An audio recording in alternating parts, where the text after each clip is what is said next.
Bienvenue à tous. Aujourd'hui, je vais vous parler d'un sujet très sombre, peu enseigné, souvent minimisé, mais qui fait partie des grands traumatismes de l'histoire moderne. Les expositions coloniales et les eaux humains. Du 19e siècle jusqu'au milieu du 20e siècle, des centaines de milliers de personnes venues d'Afrique, d'Asie, d'Océanie et d'Amérique ont été exhibées en Europe et en Amérique, dans des villages reconstitués, des parcs, des musées ou des foires.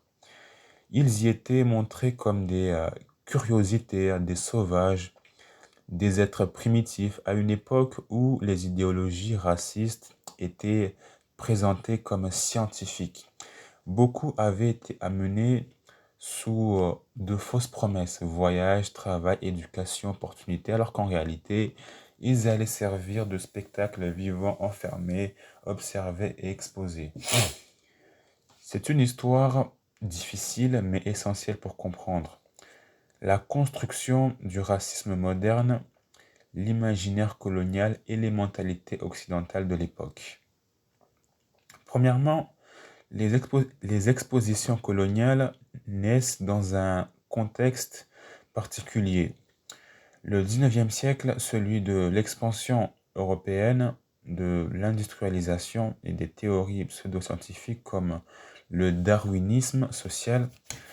À cette époque, les grandes puissances européennes conquièrent l'Afrique, l'Asie et le Pacifique. Elles cherchent à légitimer ces conquêtes. Elles veulent montrer à leur population que la colonisation est une mission civilisatrice. C'est là que naît l'idée d'exposer les peuples colonisés comme preuve vivante de cette domination. Le but était clair: montrer les peuples non européens comme arriérés, inférieurs, primitifs pour justifier la domination coloniale. Beaucoup de ces hommes et femmes, n'étaient pas venus volontairement. D'autres avaient été trompés.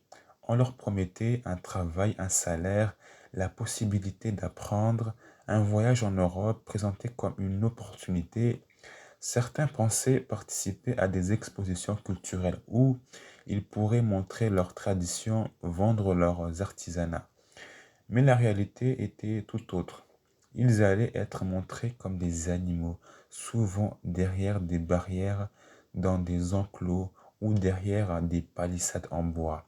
Une fois arrivés en Europe, il n'y avait aucune possibilité de retour, aucun droit et aucun respect. Troisièmement, les termes choquent aujourd'hui, mais ils étaient utilisés à l'époque. Zoological Exhibition. Ces zoos humains étaient souvent installés dans les jardins zoologiques, dans les jardins zoologiques, dans les foires internationales ou dans les expositions universelles. On y exhibait des Africains, des Indiens d'Amérique, des Aborigènes d'Australie, des Papous de Nouvelle-Guinée, des Japonais Ainus, des Inuits, des Kanaks, des Philippins, des Amazoniens et bien d'autres.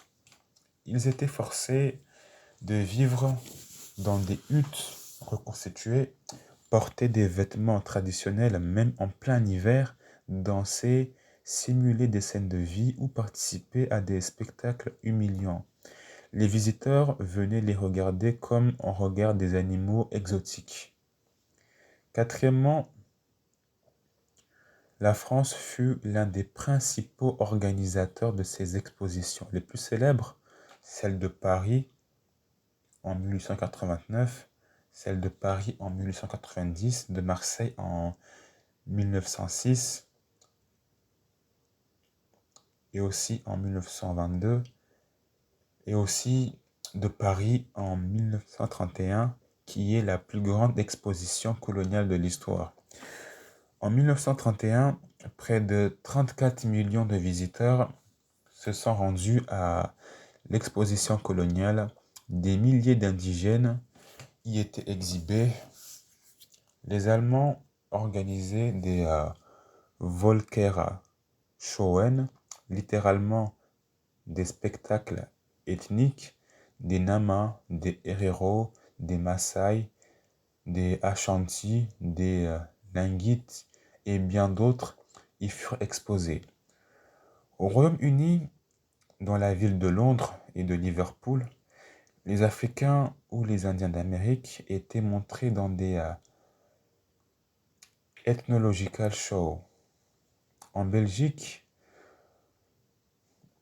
d'ailleurs, le pays était très impliqué également, notamment avec le Congo, le village congolais de l'exposition universelle de Bruxelles en 1958 est tristement célèbre. Les Congolais y étaient enfermés derrière des barrières. Cinquièmement, aux États-Unis, les expositions étaient fréquentes. Les Philippines étaient exhibées dans des villages primitifs à Saint-Louis en 1904. Les Indiens d'Amérique étaient présentés comme des reliques d'un monde disparu. Les Inuits étaient montrés en train de chasser ou de fabriquer des igloos artificiels devant le public. Sixièmement, les personnes exposées vivaient souvent dans des conditions inhumaines. Ils étaient mal nourris, ils tombaient malades, exposés au froid et forcés à jouer un rôle caricatural de leur propre culture. Beaucoup sont morts, hein. Maladies, infections, malnutrition, dépression et mauvais traitements. Des enfants sont morts de froid, des femmes ont accouché derrière des barrières, certains ont tenté de fuir, mais où aller dans un pays où on ne connaît ni la langue ni les lois. Septièmement, les expositions coloniales servaient aussi à prouver les théories racistes. Les scientifiques venaient mesurer les crânes, les mâchoires, le nez, les tailles et le corps des personnes exposées. Ils prétendaient démontrer que certains peuples étaient évolutivement inférieurs. Ces pseudo-scientifiques ont justifié le colonialisme, la hiérarchie raciale, le racisme institutionnel et même certaines politiques eugénistes. Les expositions coloniales étaient des instruments idéologiques. Huitièmement, elles commencent à disparaître après la Seconde Guerre mondiale quand le monde découvre les horreurs du racisme nazi. La victoire des mouvements indépendantistes et les nouvelles valeurs universalistes ont rendu ces pratiques inacceptables, mais certaines expositions ont continué jusqu'aux années 1950, voire 1960. En conclusion, le fait de parler des expositions coloniales, ce n'est pas accuser les peuples d'aujourd'hui, c'est rappeler ce qui s'est réellement passé pour comprendre comment s'est construit le racisme moderne, pourquoi certains clichés existent encore, comment l'histoire coloniale est encore présentée dans les imaginaires. C'est aussi rendre hommage aux milliers d'êtres humains humiliés, arrachés à leur terre, exposés comme des bêtes, oubliés par l'histoire. Connaître ce passé, c'est refuser qu'il se répète. Merci d'avoir regardé. N'hésitez pas à partager, à commenter et n'oubliez pas de vous abonner pour continuer à explorer les pages oubliées de notre histoire. Enfin, de l'histoire.